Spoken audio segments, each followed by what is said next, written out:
1999년 그 해는 내 인생의 정점이었습니다. 대기업 부사장으로 승진하며 한민수 같은 사람이 되고 싶다는 말이 나올 정도로 최고의 전성기를 누리고 있었습니다. 매일 성공의 성취감에 취해 살았고 사랑스러운 아내 수진이와 함께 금슬 좋은 부부라는 별명까지 얻으며 행복한 가정의 상징이라고 생각했죠. 45세의 나이에 이룬 이 모든 것들이 얼마나 소중했는지 그때는 몰랐습니다. 강남의 50평 아파트, 수입차 2대, 그리고 무엇보다 사랑하는 가족. 12살 아들 지훈이와 9살 딸 지연이가 아빠 최고. 라며 달려와 안기던 그 따뜻한 순간들. 수진이가 아침마다 넥타이를 메어주며 오늘도 화이팅! 이라고 말하던 그 달콤한 일상들. 회사에서도 나는 승승장구했습니다.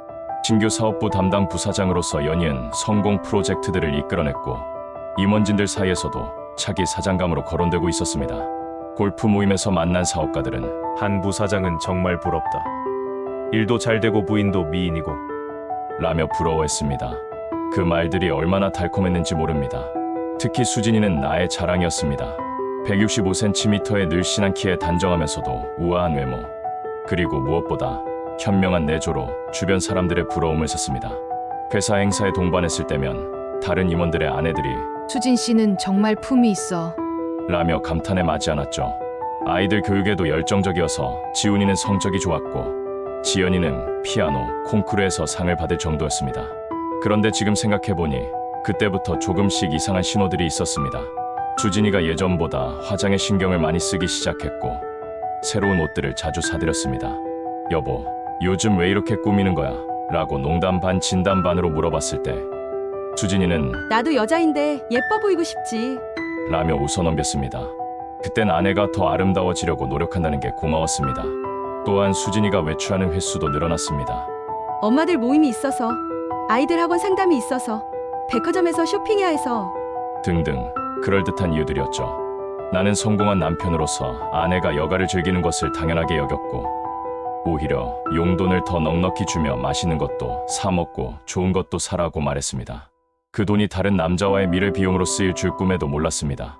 그해 가을 대형 쇼핑몰 투자 프로젝트가 대성공을 거두면서 나는 회사 역사상 최연소 부사장이라는 타이틀까지 얻었습니다. 축하 파티에서 사장님은 한민수 부사장이 우리 회사의 미래다. 라고 공개적으로 칭찬했고 그날 밤 수진이와 샴페인을 마시며 우리 정말 행복하다고 말했습니다. 수진이도 여보가 최고야. 라며 내 어깨에 기대어 웃었죠. 하지만 그 웃음 뒤에 숨겨진 검은 그림자를 나는 전혀 눈치채지 못했습니다. 그 모든 파멸의 시작은 한 대의 자동차였다. 2000년 1월 새 밀레니엄이 시작되던 그 시점에 수진이의 차가 고장났습니다. 정확히는 배터리가 방전되었다고 했죠. 여보, 차가 갑자기 시동이 안 걸려서 정비소에 가야 해. 라는 수진이의 말에 나는 내가 같이 가줄까? 라고 제안했지만 수진이는 아니야, 괜찮아. 금방 다녀올게. 라며 서둘러 나갔습니다. 그때 수진이를 도운 사람이 바로 박현우였습니다. 자동차 영업사원으로 일하던 39세의 이혼남이었습니다. 수진이보다 6살 어린 그는 길가에서 차 고장으로 난처해 하던 수진이를 도와주면서 첫 만남을 가졌습니다. 박현우는 키 175cm의 단정한 외모를 가진 남자였습니다. 자동차 영업사원이라는 직업 특성상 말도 잘하고 여자들을 다루는 데 능숙했습니다. 그는 수진이의 차를 고쳐주면서 혹시 시간 되시면 가끔 차나 한잔 하시는 건 어떨까요? 라고 제안했죠. 수진이가 글쎄요, 남편이 있어서. 라며 망설이자 박현우는 그냥 친구여서 말이에요. 부담 갖지 마세요. 라고 말했습니다. 그렇게 시작된 그들의 만남은 처음엔 정말 순수한 친구 관계였을지도 모릅니다. 외곽의 조용한 카페에서 차를 마시며 일상적인 대화를 나눴다고 했습니다. 박현우는 이혼 후 혼자 살고 있다는 자신의 처지를 털어놓으며 수진이의 동정심을 자극했고 수진이 역시 성공한 남편을 둔 부담감과 외로움을 호소했다고 합니다. 남편이 너무 바빠서 대화할 시간이 없어요. 아이들 교육 문제도 혼자 다 해결해야 하고 가끔 정말 답답해요. 같은 수진이의 하소연을 박현우는 진심으로 들어주었습니다. 그리고 정말 고생이 많으시네요. 이해해요. 힘들 때 언제든 연락하세요. 같은 따뜻한 위로의 말들로 수진이의 마음을 어루만졌습니다. 나는 그때 신규 사업 확장으로 매일 밤 12시가 넘어서야 집에 돌아왔습니다. 주말에도 골프 접대나 회사 행사로 바빴고 수진이와 제대로 된 대화를 나눈 시간이 거의 없었습니다. 아침에는 서둘러 출근하고 저녁에는 피곤해서 일찍 잠자리에 들었습니다. 수진이가 여보, 요즘 대화가 없는 것 같아. 라고 말해도 조금만 기다려. 이 프로젝트만 끝나면 여유가 생길 거야 라고 대답했죠. 그 사이 박현우는 수진이에게 충분한 시간과 관심을 주었습니다. 수진이가 힘들어할 때마다 나타나 위로해주고 작은 선물들로 마음을 움직였습니다. 꽃 한 송이, 예쁜 액세서리, 맛있는 케이크 등 비싸지 않지만 정성이 담긴 선물들이었습니다. 수진이는 점점 박현우에게 마음을 열기 시작했고 그들의 만남은 더욱 빈번해졌습니다. 2월 중순쯤 수진이가 오늘은 좀 늦을 것 같아. 친구들과 영화 보기로 했어. 라고 말하던 날이 있었습니다. 그때 나는 그래, 재미있게 보고 와 라고 대답했습니다. 하지만 그날 수진이는 영화관이 아닌 박현우와 함께 호텔, 카페에서 시간을 보냈습니다. 그리고 그날이 그들의 관계가 단순한 친구 사이에서 남녀 관계로 발전한 결정적인 날이었죠. 박현우는 정말 아름다우세요. 라고 말하며 수진이의 손을 잡았고 수진이는 처음엔 놀라며 손을 빼려고 했지만 결국 그대로 두었습니다. 그리고 그날 밤 수진이는 집에 돌아와서 거울을 보며 한참을 서 있었다고 합니다. 자신도 모르게 다른 남자에게 끌리고 있다는 것을 깨달았기 때문이었죠. 3월부터 수진이와 박현우의 만남은 더욱 은밀해졌습니다.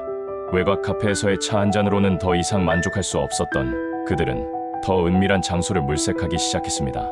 그때 박현우가 제안한 곳이 바로 금남리에 있는 한 호텔이었습니다. 거기는 조용하고 사람들이 잘 모르는 곳이에요. 라는 그의 말에 수진이는 처음엔 망설였지만 결국 그곳에서 만나기로 했습니다. 금남리 호텔은 시내에서 조금 떨어진 곳에 있는 중급 호텔이었습니다. 그다지 유명하지도 않고 주변에 아는 사람이 있을 가능성도 낮은 곳이었죠. 박현우는 507호실을 장기 투숙 형태로 빌렸습니다. 가끔 출장 때 이용한다는 명목어 말이죠. 실제로는 수진이와의 미래 장소로 사용하기 위해서였습니다. 그들의 첫 호텔 만남은 3월 15일이었습니다. 수진이는 아이들 학원 상담이 있어서. 라고 거짓말을 하고 집을 나섰습니다. 나는 그날 중요한 회의가 있어서 아침 일찍 출근했고 수진이가 어디로 가는지 전혀 신경 쓰지 못했습니다. 오후 2시 금남리 호텔 507호실에서 수진이와 박현우는 처음으로 육체적인 관계를 맺었습니다. 그 일이 있은 후 수진이는 집에 돌아와서 평소보다 더 조용했습니다. 죄책감 때문이었을 것입니다. 저녁 식사를 하면서 나는 오늘 학원 상담은 어땠어? 라고 물었고 수진이는 응, 괜찮았어. 선생님이 지훈이가 열심히 한다고 하시네. 라고 대답했습니다. 거짓말이 너무도 자연스러웠죠. 그 이후로 수진이와 박현우의 만남은 주 2, 3회 정도 계속되었습니다. 수진이는 다양한 핑계를 만들어냈어요. 백화점에서 쇼핑해야 해서. 엄마들 모임이 있어서. 병원에 검진 받으러 가야 해서.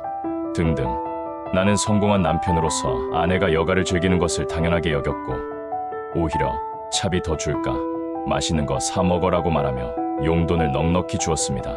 그 용돈으로 수진이는 호텔비를 지불하고 박현우와 함께 근처 레스토랑에서 식사를 했습니다. 때로는 선물도 주고받았죠. 박현우는 수진이에게 목걸이나 반지 같은 액세서리를 선물했고 수진이는 박현우에게 비싼 넥타이나 시계를 선물했습니다. 그 시계는 내가 번 돈으로 산 것이었습니다. 4월 말쯤 수진이의 행동에 미묘한 변화가 생겼습니다. 집에서 웃는 일이 줄어들었고 나와의 대화도 현저히 줄었습니다. 침실에서도 예전처럼 자연스럽지 않았습니다. 나는 요즘 피곤해 보인다고 말했지만 수진이는 괜찮아. 그냥 봄이라 그런가 봐.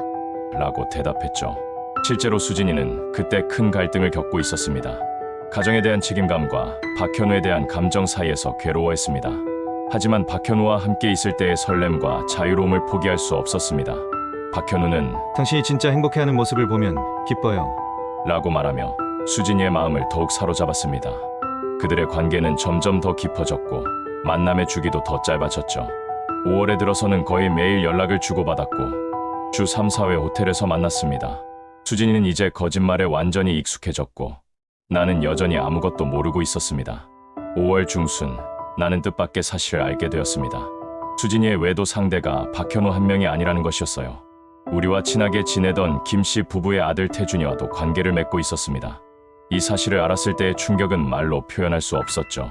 김씨 부부는 우리와 10년 넘게 가족처럼 지내온 사이였습니다. 아이들이 어릴 때부터 함께 여행도 다니고 명절에는 서로 집을 방문해서 함께 시간을 보내곤 했어요.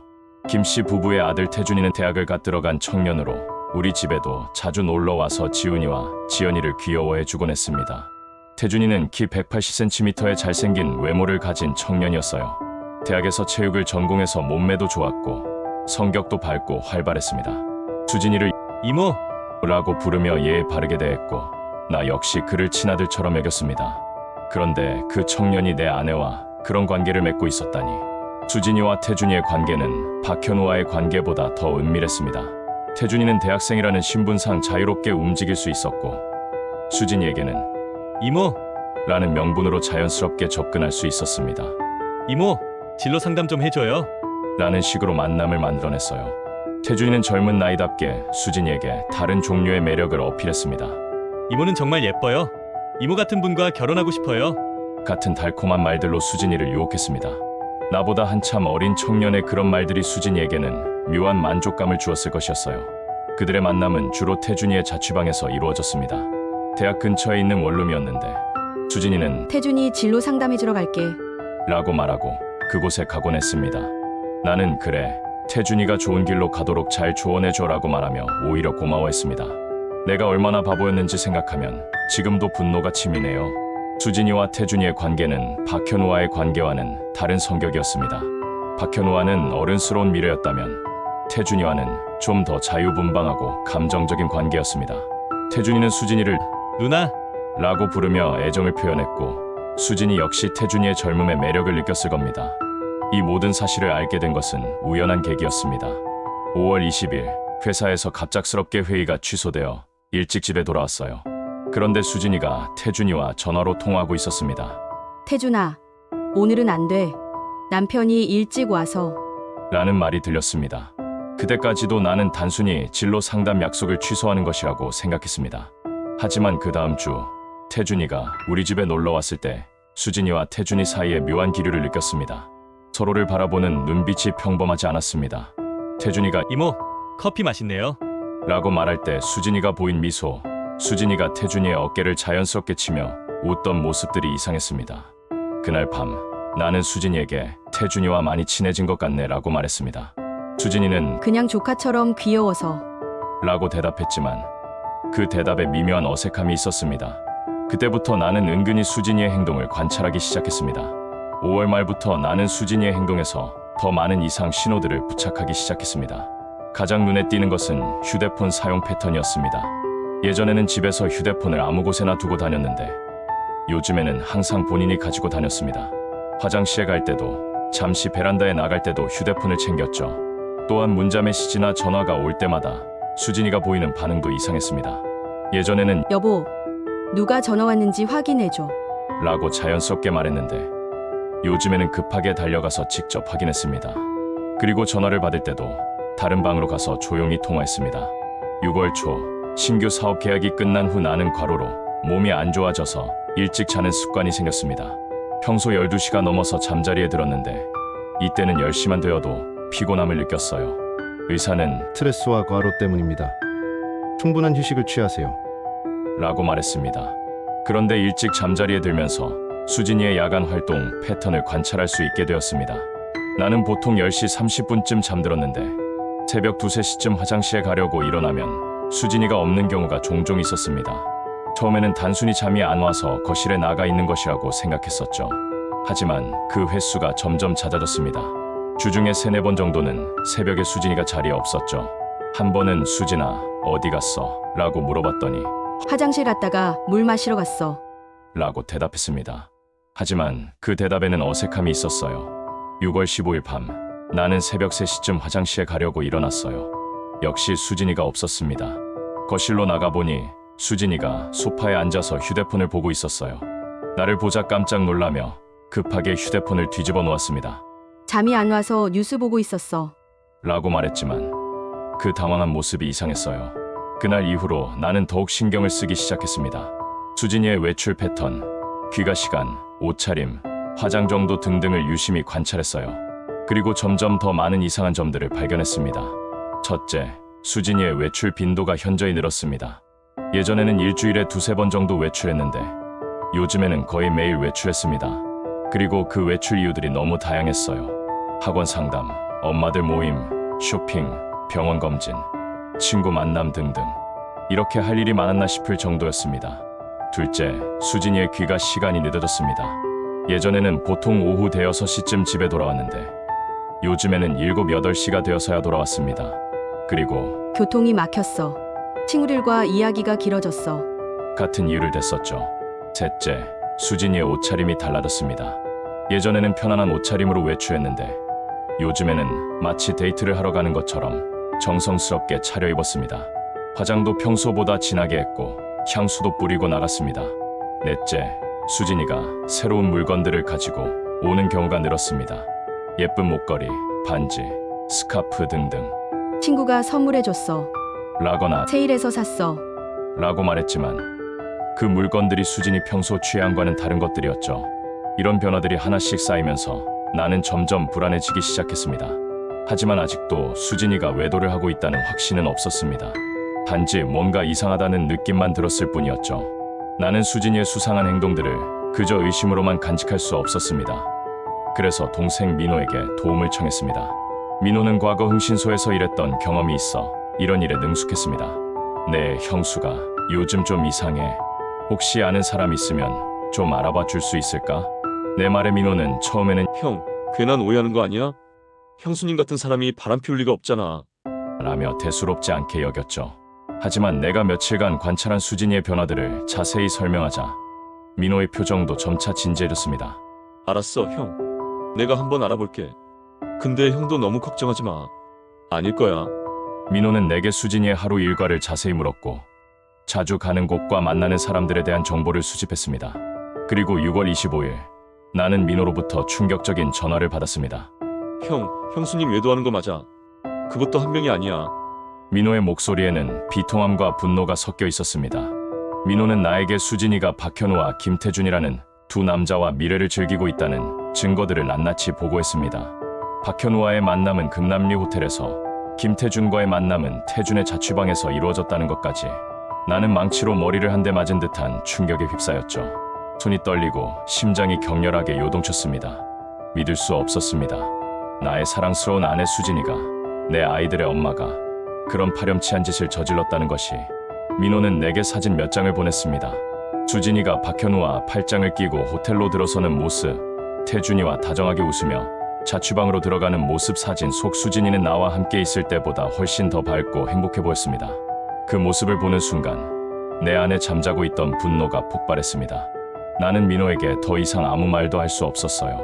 전화를 끊고 멍하니 앉아 있었습니다. 머릿속이 새하얘졌어요.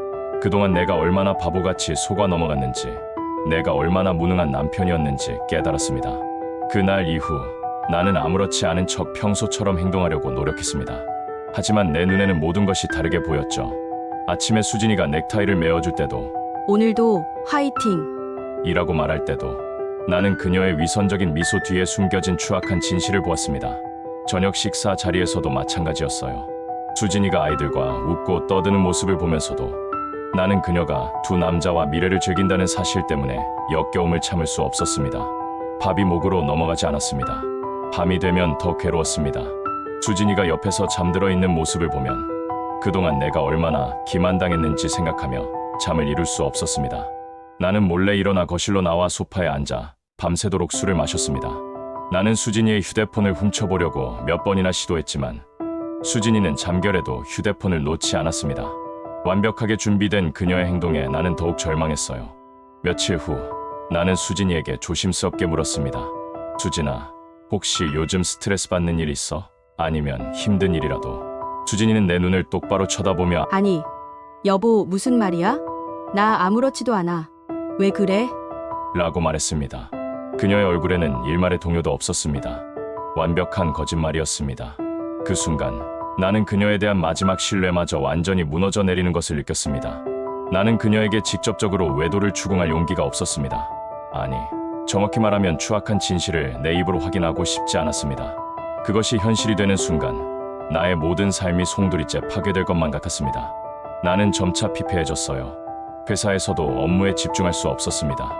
회의 중에도 멍하니 앉아 있거나 중요한 서류에 사인을 하면서도 엉뚱한 생각을 하고 있었습니다. 주변에서는 나를 걱정하기 시작했습니다. 한 부사장님, 요즘 안색이 많이 안 좋으신데요. 무슨 일 있으세요? 나는 억지로 미소를 지으며 아닙니다. 요즘 프로젝트 때문에 잠을 좀 못 자서요라고 대답했지만 내 표정은 거짓말을 하고 있었습니다. 나의 성공적인 삶은 한순간에 잿더미가 되어가고 있었습니다. 그렇게 몇 주가 흘렀습니다. 나는 수진이에게 아무것도 모르는 척 평소와 다름없이 행동했어요. 하지만 내 안에서는 거대한 폭풍이 휘몰아치고 있었죠. 수진이의 거짓말과 배신에 대한 분노, 그리고 나의 무능함에 대한 자괴감이 뒤섞여 나를 잠식해갔습니다. 나는 이 모든 상황을 어떻게 해야 할지 몰랐습니다. 아이들을 생각하면 이 가정을 깨고 싶지 않았어요. 하지만 수진이의 배신을 용서할 수도 없었죠. 매일 밤 나는 술에 취해 잠들면서 수진이에게 복수할 방법을 고민했습니다. 어느 날 저녁, 수진이는 평소보다 훨씬 늦게 집에 돌아왔습니다. 저녁 9시가 넘어서야 들어온 수진이의 얼굴에는 피곤함보다는 묘한 만족감이 드리워져 있었어요. 나는 애써 아무렇지 않은 척 오늘도 늦었네. 무슨 일 있었어? 라고 물었습니다. 수진이는 여보. 백화점에서 친구 만나서 밥 먹고 이야기하다 보니까 시간이 이렇게 됐네. 라며 대수롭지 않게 대답했습니다. 그녀의 옷차림은 평소보다 화려했고 은은한 향수 냄새가 풍겼죠. 나는 그녀가 오늘 누구와 어디에서 시간을 보냈는지 정확히 알고 있었지만 아무 말도 하지 않았습니다. 그날 밤 나는 잠든 수진이의 휴대폰을 몰래 열었습니다. 다행히 잠금 해제가 되어 있었어요. 수진이가 다른 남자들과 나눈 메시지들을 하나하나 읽어 내려갔습니다. 자기야, 오늘 정말 행복했어. 당신이랑 함께하는 시간은 꿈만 같아. 나도 그래.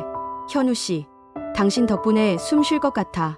이모, 오늘 너무 좋았어요. 이모는 정말 특별한 사람이에요. 태준아, 너도 내게 특별한 존재야.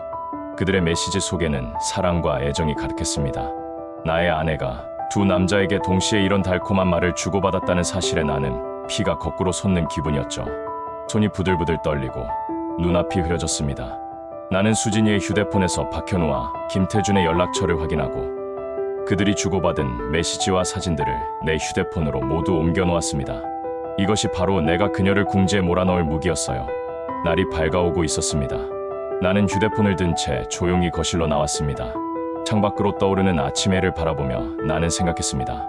이제 더 이상 물러설 곳은 없었죠. 나의 복수는 이제부터 시작될 것이었어요. 나는 수진이에게 내가 모든 것을 알고 있다는 사실을 바로 드러내지 않았습니다. 대신 치밀하게 복수를 계획하기 시작했어요. 가장 먼저 한 일은 수진이의 명의로 되어 있는 재산들을 조사하는 것이었습니다. 아파트, 자동차, 예금 통장 등 그녀의 이름으로 된 모든 재산을 파악했습니다. 그리고 민호에게 부탁해 박현우와 김태준에 대한 정보를 더 자세히 알아봤어요. 박현우는 이혼 후 혼자 살며 경제적으로 어려움을 겪고 있었고 김태준은 취업 준비를 하면서 부모님에게 용돈을 받아 생활하고 있었습니다. 두 남자 모두 돈이 필요한 상황이었어요. 나는 그들의 약점을 이용하기로 했습니다. 나는 박현우가 일하는 자동차 대리점을 찾아갔습니다. 평범한 손님처럼 위장하고 그의 얼굴을 확인했습니다. 그가 수진이에게 줬다는 액세서리들이 얼마나 값싼 것들이었는지 생각하니 더 분통이 터졌습니다. 김태준에 대해서는 좀 더 알아볼 것이 있었습니다. 나는 김 씨 부부에게 연락해 식사 자리를 제안했습니다. 오랜만에 김 사장님 가족들과 식사라도 한번 해야죠. 나는 아무것도 모르는 김 씨 부부와 만나 태준이의 근황에 대해 이런저런 이야기를 나누었습니다. 태준이가 최근 여자친구가 생겼다는 이야기에 나는 속으로 비웃었어요. 그 여자친구가 내 아내인 줄은 꿈에도 모르고 있을 테니 복수를 시행하기 전 나는 아이들을 먼저 생각했습니다. 지훈이와 지연이에게 이 모든 진실을 알리는 것은 너무 잔인한 일이었습니다.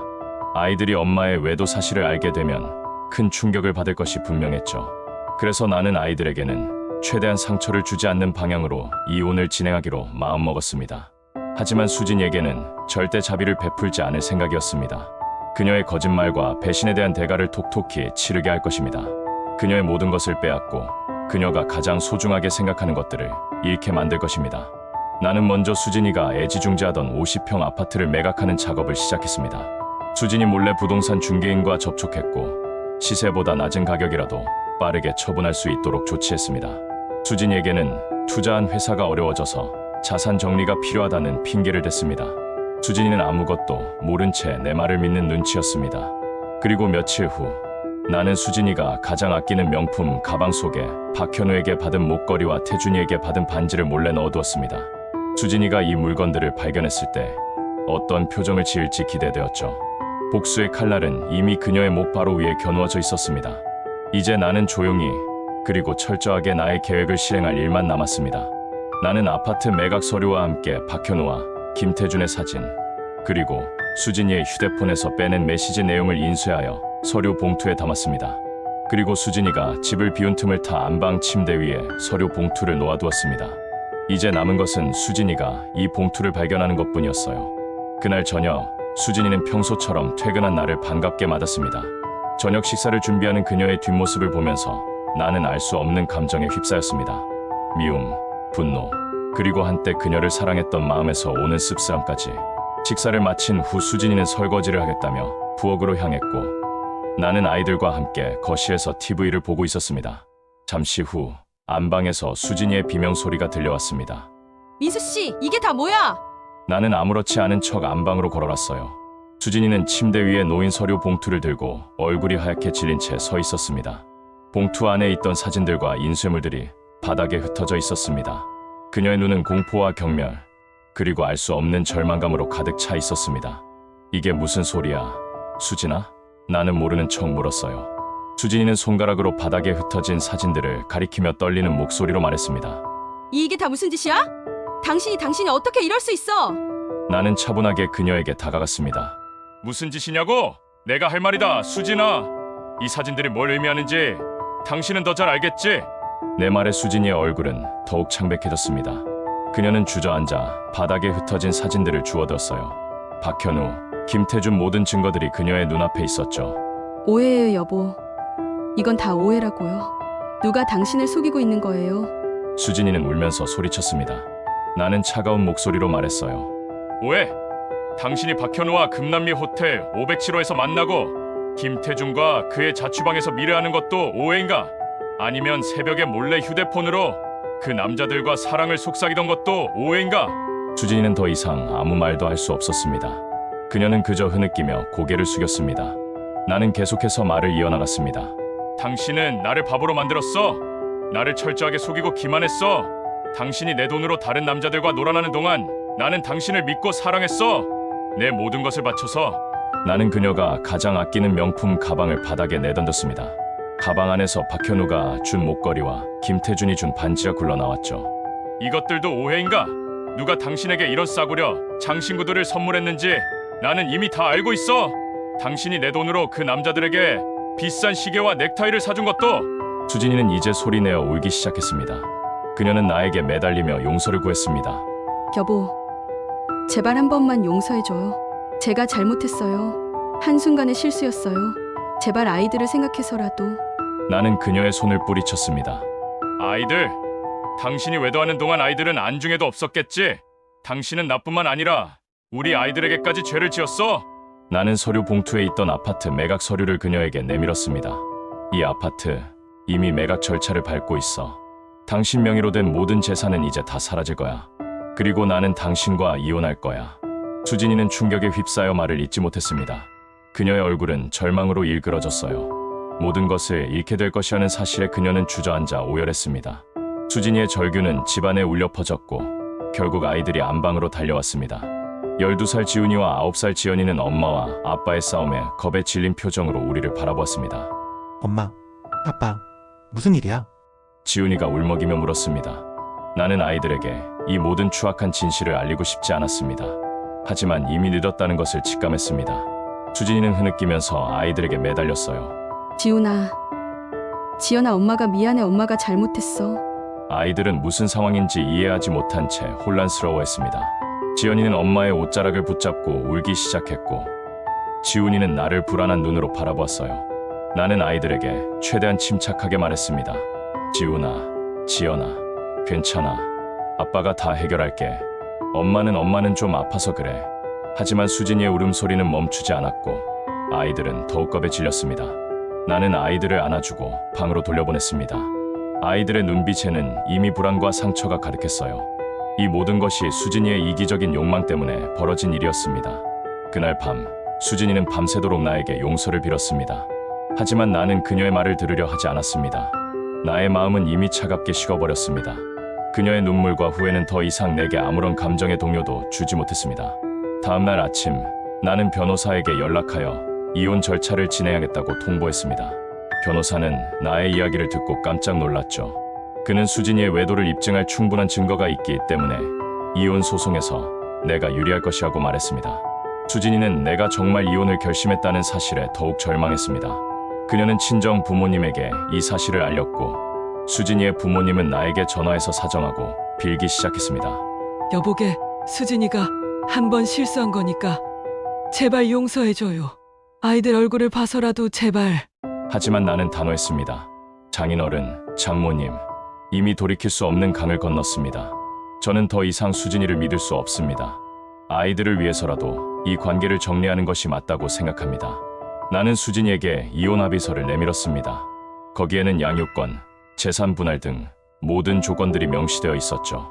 수진이는 합의서를 보고 충격에 휩싸였습니다. 내가 그녀에게 남겨줄 것은 아무것도 없었습니다. 이혼 소송은 예상대로 나의 승리였습니다. 수진이는 외도 사실을 부인할 수 없었고 내가 제출한 증거들은 너무나 명백했습니다. 재판부는 나의 손을 들어주었고 양육권은 내가 가져갔으며 수진이는 재산의 대부분을 잃었습니다. 그녀는 아파트에서도 쫓겨났고 명품들은 이미 팔려나간 뒤였습니다. 수진이는 이제 모든 것을 잃은 채 빈털터리가 되었습니다. 그녀는 나에게 찾아와 마지막으로 용서를 구했지만 나는 냉정하게 그녀를 돌려보냈습니다. 더 이상 당신에게 줄 것은 아무것도 없어. 당신이 선택한 길이야. 이제 와서 후회해도 소용없어. 그녀는 울면서 돌아섰습니다. 한때 나의 사랑스러운 아내였던 그녀는 이제 초라하고 볼품없는 모습으로 내 눈앞에서 사라졌죠. 나는 수진이의 외도 상대였던 박현우와 김태준에게도 연락했습니다. 그들은 내가 모든 것을 알고 있다는 사실에 겁에 질렸습니다. 박현우는 자신의 직장을 잃었고 김태준은 부모님에게 모든 사실이 알려져 집에서 쫓겨났습니다. 그들 역시 수진이와 함께 파멸의 길을 걷게 된 것이죠. 나는 복수에 성공했습니다. 나의 배신자들에게 처절한 대가를 치르게 했습니다. 하지만 내 마음은 여전히 공허했습니다. 승리감보다는 허탈함이 더 컸어요. 아이들은 엄마의 부재에 힘들어했고 나는 홀로 두 아이를 키우며 전쟁 같은 하루하루를 보냈습니다. 지훈이와 지연이는 엄마에 대한 질문을 자주 했습니다. 아빠, 엄마는 언제 와? 나는 그 질문에 제대로 된 대답을 해줄 수 없었습니다. 엄마는 아파서 요양원에 갔다고 둘러댔지만 아이들은 점차 엄마의 빈자리를 느끼며 슬퍼했습니다. 시간이 흘러도 나의 상처는 아물지 않았습니다. 나는 여전히 수진이의 배신을 잊을 수 없었고 가끔 밤에는 악몽에 시달렸습니다. 행복했던 우리의 과거가 잔혹한 현실과 대비되어 나를 더욱 괴롭혔습니다. 나는 대기업 부사장으로서 여전히 승승장구하고 있었습니다. 하지만 나의 성공은 더 이상 나에게 행복을 가져다 주지 못했습니다. 나는 성공의 정상에 서 있었지만 가장 소중한 것을 잃은 채 외롭게 서 있는 셈이었죠. 어느 날 나는 우연히 길에서 수척해진 수진이를 보았습니다. 그녀는 예전에 화려했던 모습은 온데간데 없고 지친 표정이었습니다. 그녀는 나를 보지 못하고 그냥 지나쳤습니다. 나는 그녀에게 다가가지 않았습니다. 이제 우리는 남이었습니다. 나는 나의 복수가 옳았는지 아니면 나 역시 파멸의 길을 선택한 것인지 알 수 없었습니다. 다만 한 가지 확실한 것은 그날 이후 나의 황금빛 나날들은 영원히 사라졌다는 것이죠. 배신의 그림자는 내 인생에 깊고 어두운 흔적을 남겼고 나는 그 그림자 속에서 영원히 헤매게 될 것만 같았습니다. 커리어적으로는 성공한 삶을 살았으나 개인적인 삶은 완전히 무너졌습니다. 그래도 제 선택이 옳은 거겠죠. 여러분의 의견을 들려주시면 이 공허한 마음의 위로가 될 것 같네요. 지금까지 제 이야기를 들어주셔서 감사합니다.